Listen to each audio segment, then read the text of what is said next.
Reagan, I might see you later, girl. Bye. Those powers are not Might see you later. delegated to the United States by the Constitution nor prohibited to it by the states, are reserved to the states respectively or to the people. That's the 10th Amendment. Today, the federal government is larger and assumes more authority than ever before. The permanent administrative state, filled with unelected deep state bureaucrats, has run roughshod over the state legislators and consolidated power.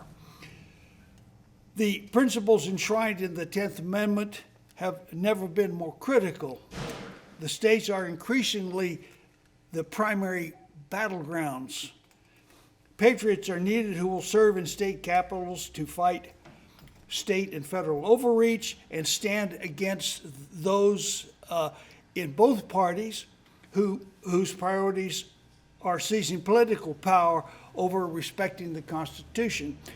Georgia has dedicated Representative Mallory Staples, who joined the State Freedom Caucus network as a former teacher, and small business owner. With her background in Christian ministry and her experience as a homeschool mom, she brings invaluable convictions and real-world perspectives to fighting for the values of freedom, hard work, personal responsibility, faith in God. As a true Georgia peach, born in Stone Mountain, I'd like to welcome Mallory Staples. Thank you. That was lovely. Thank you so much. I appreciate y'all doing this tonight. Y'all could be doing a lot of other things with your time. So I just want to honor that. That was an amazing introduction. Really laid the groundwork for the State Freedom Caucus Network. The whole point is the 10th Amendment. And there was a lot of success in the House Freedom Caucus with that crew up there. And that birthed the idea that the states need this. And we're in 11 states, 11 of the 50, and on a trajectory to be in many, many more.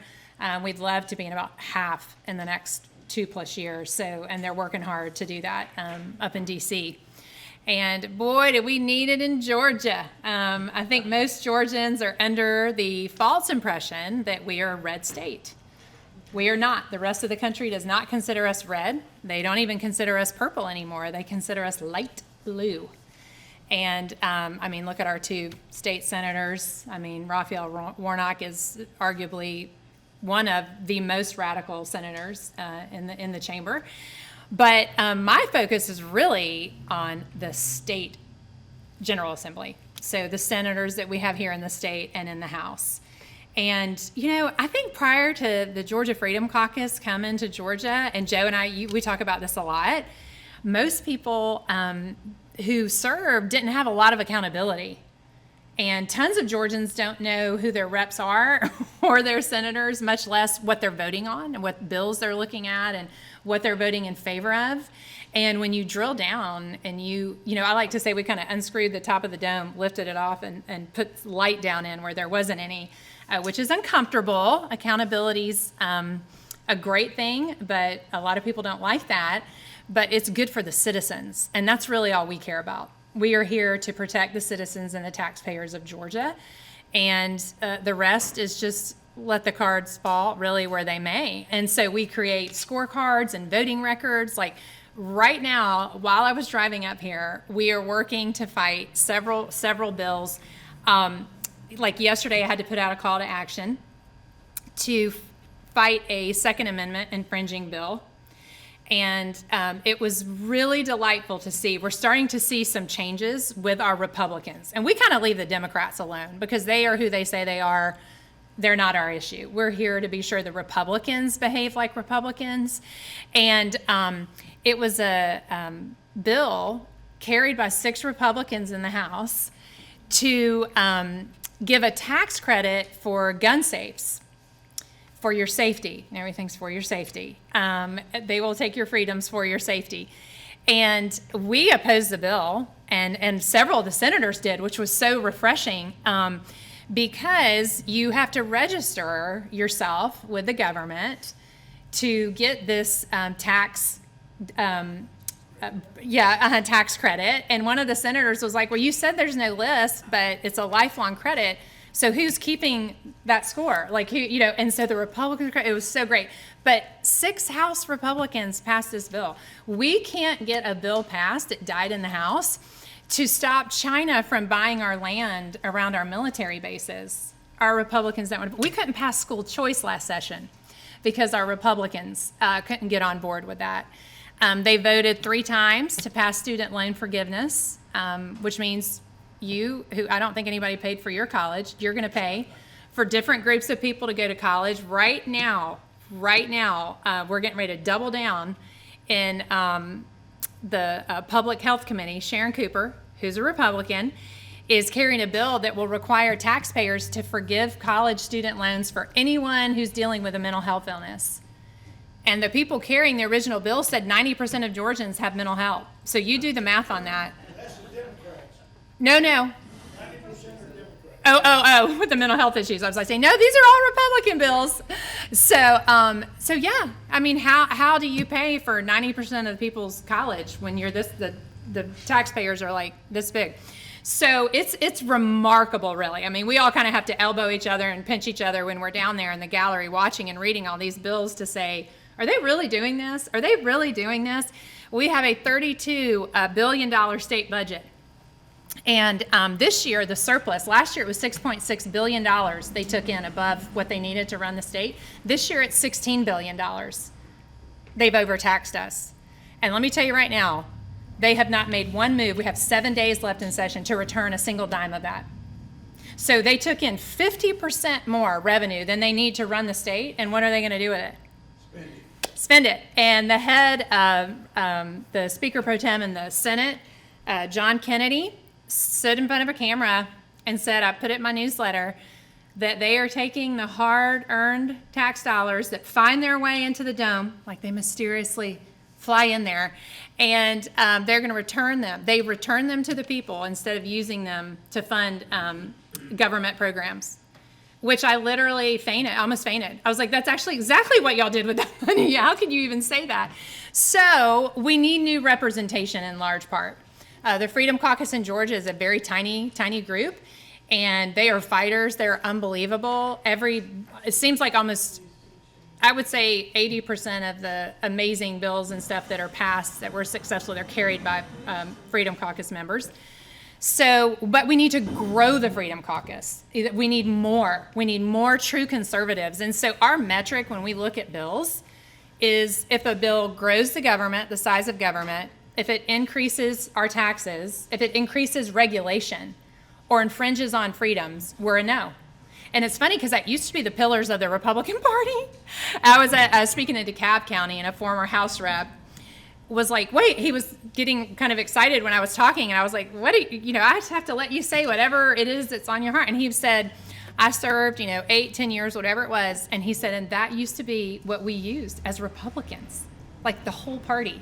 And they have gotten so far from that. They've forgotten. And the lobbyists provide a lot of incentive for them to do things that are in direct conflict with the goodness, what's good for the citizens of Georgia. So we're here. And I watched this last session, and I watched the governor's leadership fund bill get kind of passed in the dark of night, which allows the governors like $70-80 million in this leadership fund to be used in any way they want.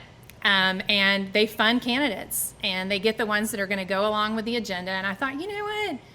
These good people that we want to run for office, that they have to have some support. Like, you're going up against well-funded candidates, and you've got to pay for signs and text messages and email and all the, essentials. I mean, like, even just the nuts and bolts, it costs money. So I thought, you know what? I'm going to start a PAC that funds these people, and it's going to be, funded by the grassroots. It is really remarkable. Qualifying week was last week, where they come down and everybody registers to say they're going to run. I cannot tell you how many awesome grassroots candidates stepped up to run. And let me tell you, having run for Congress, running, and some of you we were just briefly talking about it, some of you may attest to it. When you run for office, it really is a gift. It takes a lot of your life, a lot of your time. You're away from your family. It ultimately costs you money. So it's a really big deal. And we had tons of candidates all across the state, from Savannah to Catoosa, candidates stepping out. And we want to be able to come behind them and say, hey, we've got you. We're going to support you. We had an amazing thing happen with a senator up in North Georgia who is a freshman. Everybody just kind of assumed she was going to run again, Senator Shelley Eccles. And we were sitting down there the last day. It was like 9 o'clock in the morning. And the Freedom Caucus, we were looking through to see where all the qualifications had come in, and her district was open. And we were like, wait a minute, she hasn't qualified to run again? What is going on? So I get on the horn, I call Tom, I call Ron, and some other stakeholders, and said, there's an open seat, it's gonna go to a Democrat. We need somebody to get down here and register to run. And so we tapped into Josh Clark, who ran for Senate. Again, he primaried against Herschel. He did not win, but he's a really good guy. And he's like, I'm coming. And he's like, I've been praying about this, I'm coming. And they're watching us out in front of the room, and we're looking, and our vice chairman, Senator Colton Moore, was like the valet. Josh Clark pulled up, and he said, you get out of the car, and I'll go park it. And he ran into qualifying. And in the interim, she walked down the stairs with her husband. And without telling anybody in her district or her constituents that she wasn't running again, she just handed off the qualification paper to her husband, and he registered. Like it's a family dynasty or something. And like if you don't run, then that means your husband gets to have your seat. And they did not expect the Freedom Caucus. They did not expect us. And so now, rather than him just walk through this election with no opposition, he's going to have to go up against Josh Clark. And that's how we do it. And so it's amazing.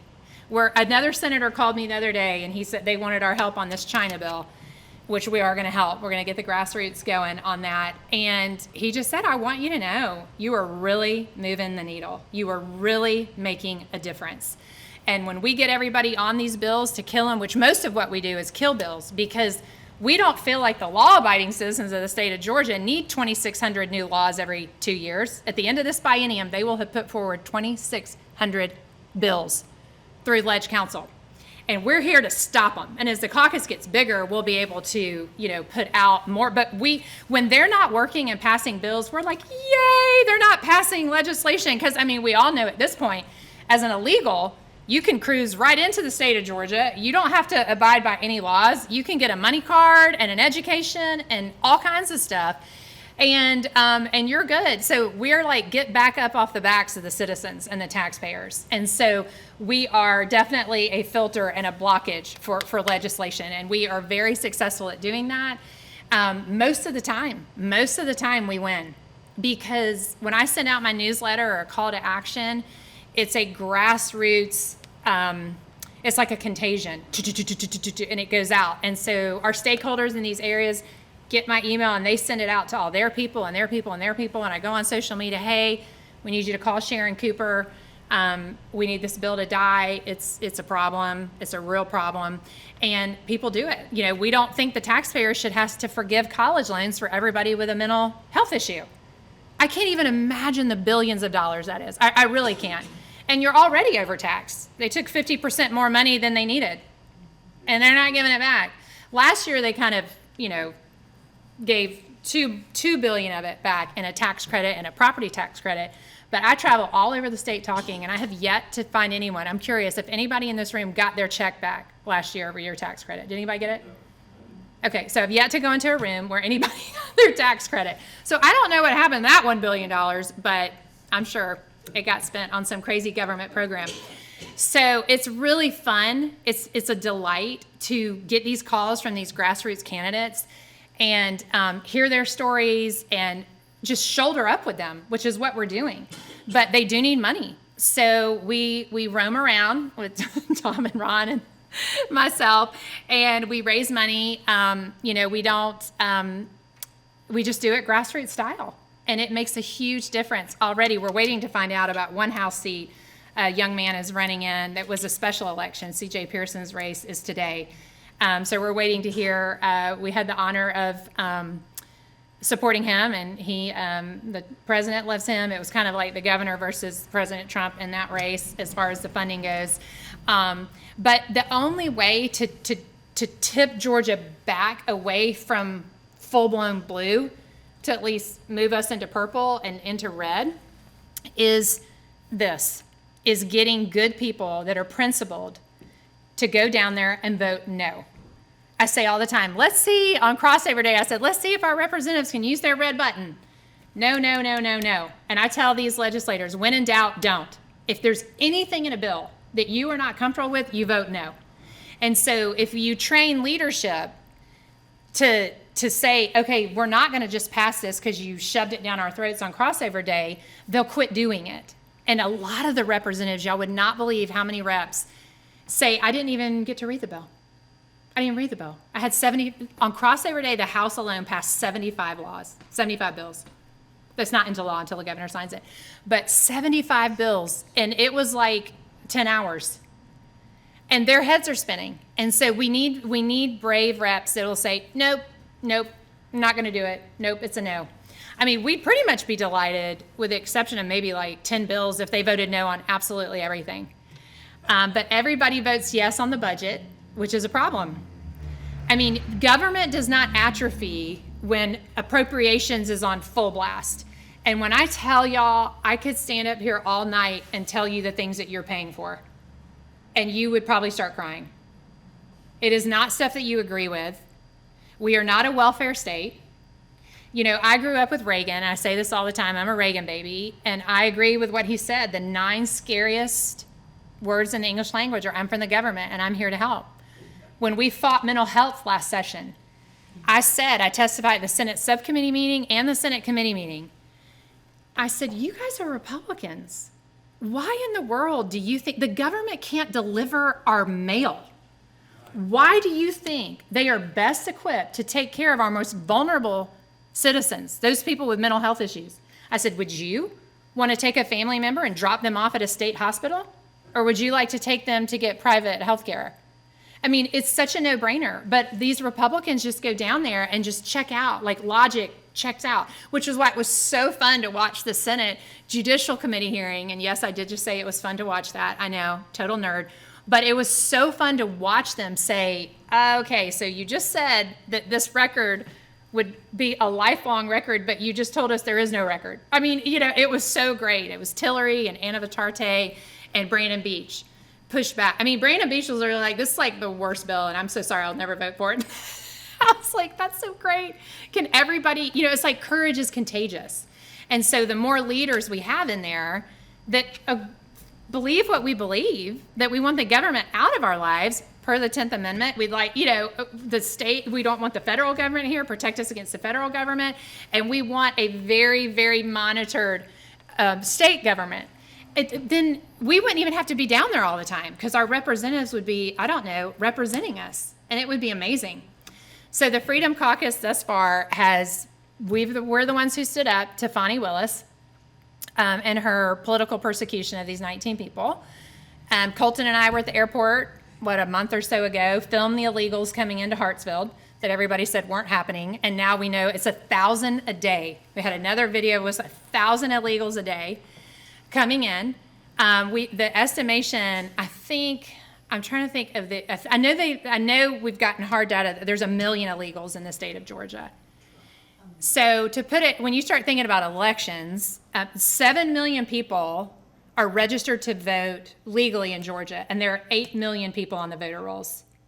Do you know what 1 million extra people in the state of Georgia is going to do to our elections in November? I mean, I tell people all the time, we have to win in May. We have to win these primaries. I'm not being dramatic. If we do not win in May, I do not know what will happen to the state of Georgia. Period. End of story. Our citizens are being murdered and attacked and killed. And who have you seen in the executive branch of the state of Georgia or the General Assembly doing anything about that? Nobody. Who's going after Fani? Nobody. We called for that in August. They just, and it was Greg Dolezal, who's a member of the Freedom Caucus, put the resolution forward to form that committee that's been interviewing everybody, the circus. I was on a national media hit last week, a Real America's Voice in the Morning, and the lead-in was, we have Mallory Staples here from the Georgia Freedom Caucus. Mallory, what in the world is going on in Georgia? You guys are ground zero for corruption on every front. And that's what, when you have a national conscience and you're talking, that's what the rest of the country thinks of us. And guess what? You cannot win the White House without Georgia, Michigan, Arizona. We are so vital, which is another reason they're busting all these illegals in, because they do count in the census. And I went to the border when I was running for Congress. I saw it firsthand. I'm going to get to your question. And I said, hey, guys, this pathway to citizenship that they want all these illegals here to be counted in the census so they pick up congressional seats. And then Republicans will never be in power again, ever. And so we're in a really precarious time. I was at President Trump's rally Saturday night up in Rome, and he said, I think the next 8 months for our country are the most dangerous months we've ever had in our nation's history. And I think it's correct. I mean, our enemies are salivating. The incompetency of what's happening in DC. We have to have really strong, robust state legislatures. We have to. And in Georgia, we need to clean house, and we need to send some of these good people there. And the Georgia Freedom Fund is going to help do that. But we need to be backed by the grassroots. Like, we need to be funded by the grassroots so we can give money to these great candidates. And that's why you're here tonight. Did you have a question, or did I? You answered it with the census. The census. Mm-hmm. Because their illegals are counted in the census, Yes. right? Yes. So, that way they just load them in and then we lose That's right. representation. That's right. That's exactly what happens. And my friend in DC, who's in Congress, said, what they're not telling you on the news even is that they are being issued, like when I flew home from the border, I was on a very early morning flight, and I was on the flight with like 9 illegals, and they just had a piece of paper and walked up through, and I'm going through security all but having a cavity search. I have to have my Georgia driver's license and all this stuff, and they're just like showing their paper and walking on through, and they got on the flight. Well, now what they're being issued is an actual ID. It's a national ID that's very similar in weight and size and everything to our driver's license. So they're doing everything they can to expedite them, right? And you see California passing laws that they are, the taxpayers will further help illegals buy their first home.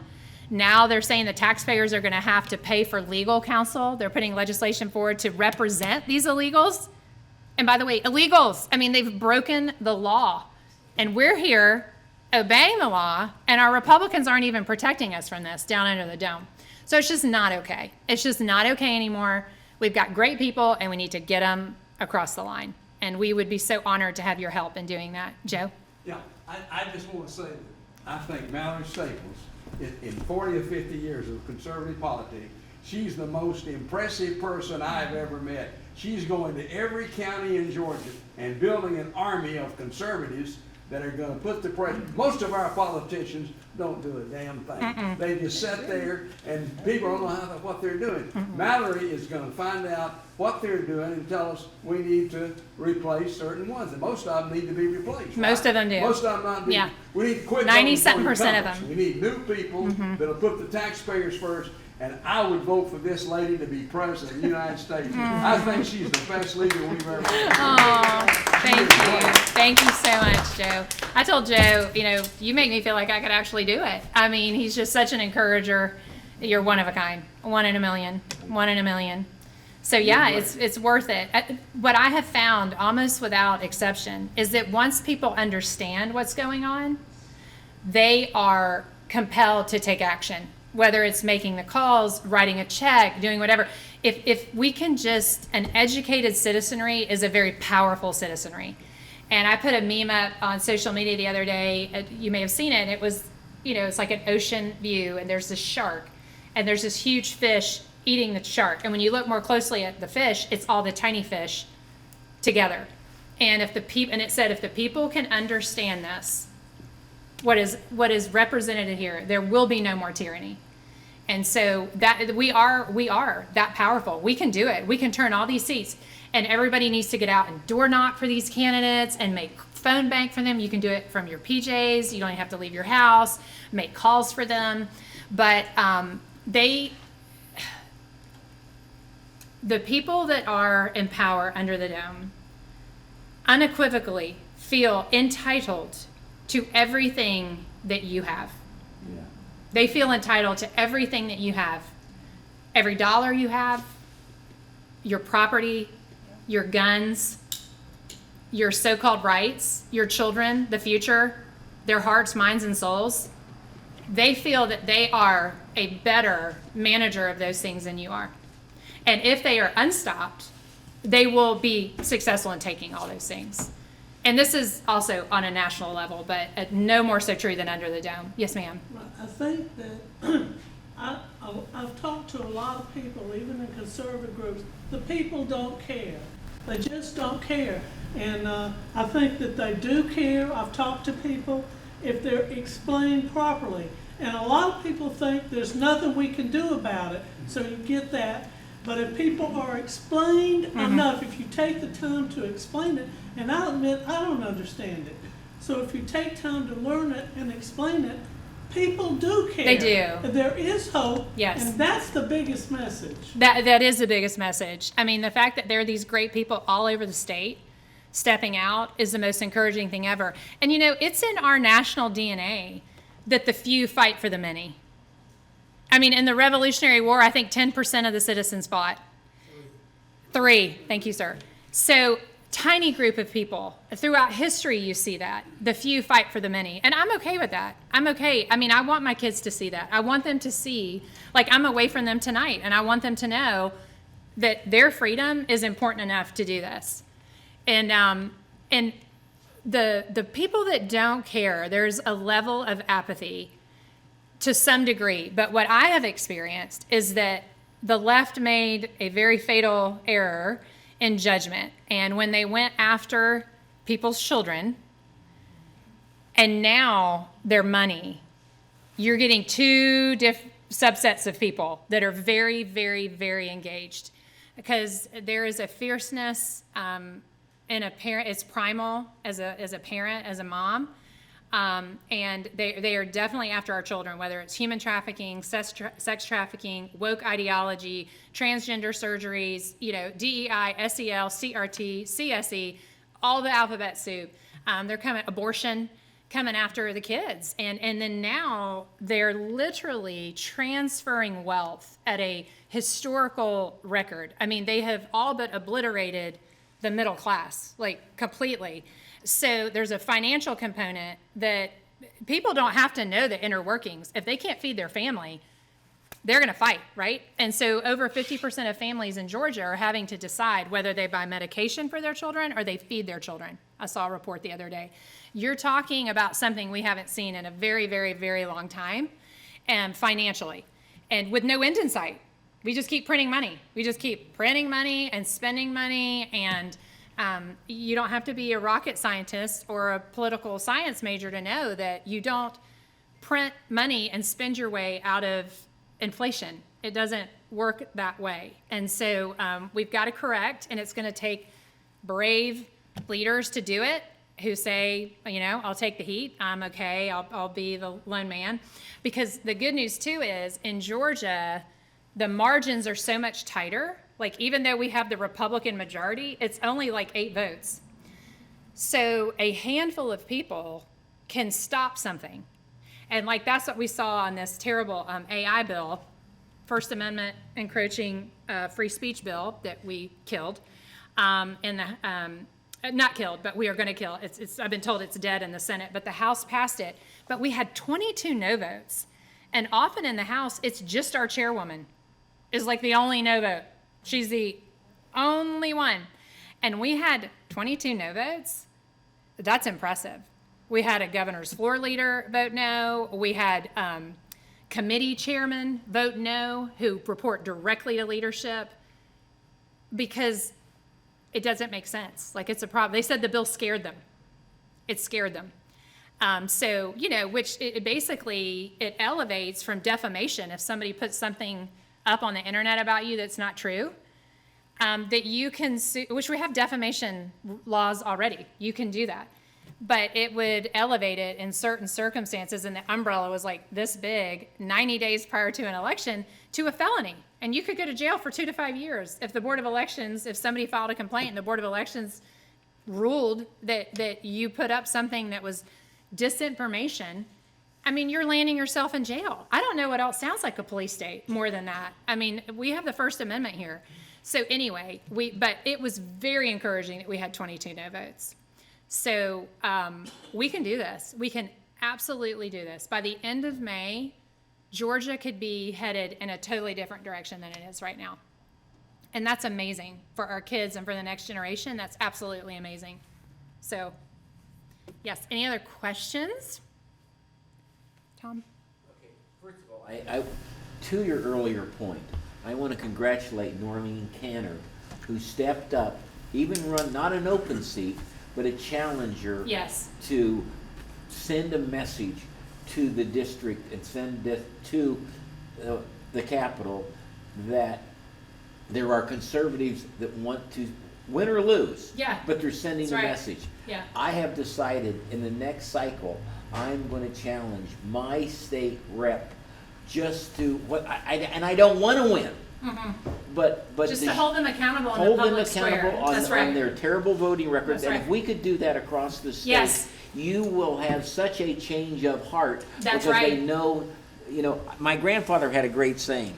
It's not that I don't trust you, I just don't have time to watch you. I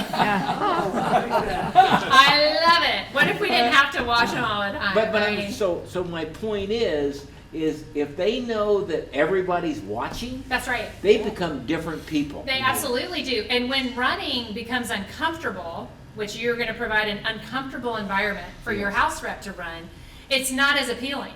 And some of these people, like Beth Malgeroni in Senate Seat 1 in Savannah, is challenging Ben Watson, who I testified in front of Health and Human Services in the Senate. So condescending. I was like, is this happening? Republican. He has held that seat, or someone in his family, for 32 years. What in the world is going on here? That is terrible. But they feel entitled to it. It's like kind of like Shelley Eccles handing the seat off to her husband 47 minutes before qualifying closed. It's like we own this. This is ours. And by people running, and Noreen is a hero. Yes. She's exactly who I'm talking about. You hold them accountable in the public square for their voting record, which we provide for you. We put it out, and all the granular data as well. That makes it a lot less fun to run for office. But when you're breezing through and nobody's even primarying you, and you live in a red district, and so you've got a Democrat in November who has no chance of winning, you're not going to do better in those environments. So that's amazing. Everybody should do what you're doing, Tom. Everybody should do what you're doing. I wish I would have done it this one, but I'm really busy right now and I don't Yes. have time and all Yes. that other good stuff. But You have a good time to watch it? Watch it, yeah. Who is your house rep? Matt Dubnik, worthless. But he got his seat on a switcheroo from the whole deal, what just happened, like Shelley Eccles, and the past guy at the 11th hour, this didn't run, but Matt Dubnik ran, and he had a web page up. Can you imagine how quickly you could put a web page together and hit the road? They do that. running? They strategize, Yeah. and it's like, well, I'm going to step out, but I'm not going to step out until right before you step in. It's just we normally don't catch it. But like we caught it with Eccles. Well, Mallory, Matthew Gamble and Chastain are voting better because they know you're watching. They are. They took You a good agree? no vote on 986, and I Yeah. applauded them publicly. I was very thrilled. They need to keep it up. Right. Yes, that's right. They need to keep it up, but I was thrilled, and I feel like there is, and I had conversations with both of them. If you have any reservation, you need to vote no. Right. You can't just say, oh, but okay. That's the problem. And a lot of times you hear in the House, they say, well, we'll just send it over to the Senate, because the Senate is a more conservative chamber than the House. I mean, again, you can't even tell the Democrats and the Republicans apart in the House for the most part. And they send it over expecting it to get cleaned up. And I'm like, okay, then why did you run? Like, what do you do? why do you vote? Like, why are you here? Why did you show up today? If you're gonna have the Senate do your job, then you should just not be here. And why are we paying you? And so, that's the thing. So, and you can't rely on the Senate to scrub everything up and kill things. We do have Burt Jones there, which is great. He is the president of the Senate as the lieutenant governor. And so he's a, obviously MAGA candidate. So he's, for conservative principles. But why not have them just do their job? That'd be great too. That'd be really special if they would do that. So we're holding their feet to the fire on those. Our representative, new one, Chastain, who replaced David Ralston, he fits the description completely that Tom just, it's not, we don't trust him, we just don't have enough time to watch it. Yeah. Well, and in general, you shouldn't trust any home, just in general, Amen. Just a word to the wise. So, yes. Are you going to put out a news release tonight when your candidate wins the special election and make a big point of this is a future Black Freedom Caucus? Yeah, he will member? be the youngest, he will be the first ever youngest Black House representative of any legislature in the nation. If he's elected today. Pearson. C.J. Pearson. Yeah, I like him. Yeah, so he'll make history. He's 21.